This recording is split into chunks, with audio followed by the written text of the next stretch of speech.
কেউ পাশে নেই। অবহেলা আর অনিশ্চয়তায় এভাবেই দিন কাটছে বাক প্রতিবন্ধী হাবিজার।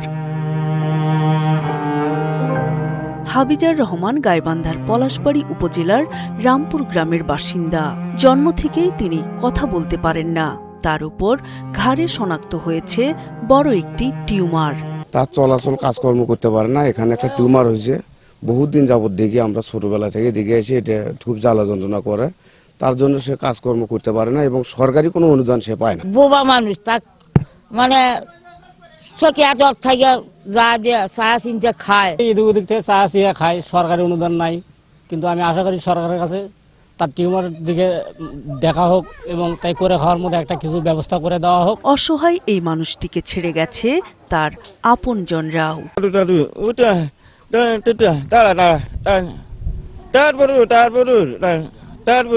৩ বছর আগে তার নামে প্রতিবন্ধী কার্ড হলেও বরাদ্দ ভাতা যাচ্ছে শাহিনুর বেগম নামে এক নারীর মোবাইল নাম্বারে। সরকারি কর্মকর্তা রই আমি। এই গ্রামের থেকে আমি প্রতিবন্ধী নিয়ে যাই, উপজেলা চেয়ারম্যানের সাথে যাই। আমি কয়েকটা ভাতা করছি, 8টা ভাতা করছি। মেম্বার চেয়ারম্যান না, আমি গ্রামে থেকে গেছি করছি।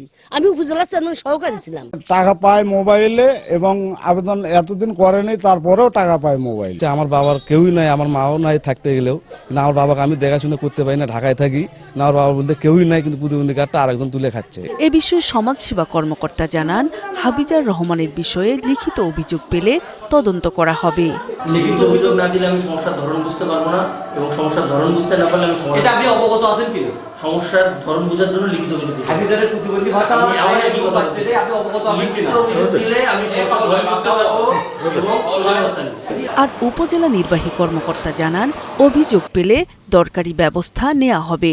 তো যদি এরকম কিছু ঘটে থাকে, আর ভুক্তভোগী হাফিজার রহমানের কথা যে বললেন, যিনি সত্যিকারের প্রতিবন্ধী কিন্তু ভাতা পাচ্ছে না, উনি যদি আমার কাছে আবেদন করে, তাহলে এটা আমরা যথাযথ তদন্ত সাপেক্ষে প্রয়োজনীয় ব্যবস্থা গ্রহণ করব। দ্রুত তদন্তের মাধ্যমে হাবিজার রহমান যেন তার ন্যায্য অধিকার ফিরে পান, প্রত্যাশা এলাকাবাসীর। নূর তাজবিন নীর, ৭১।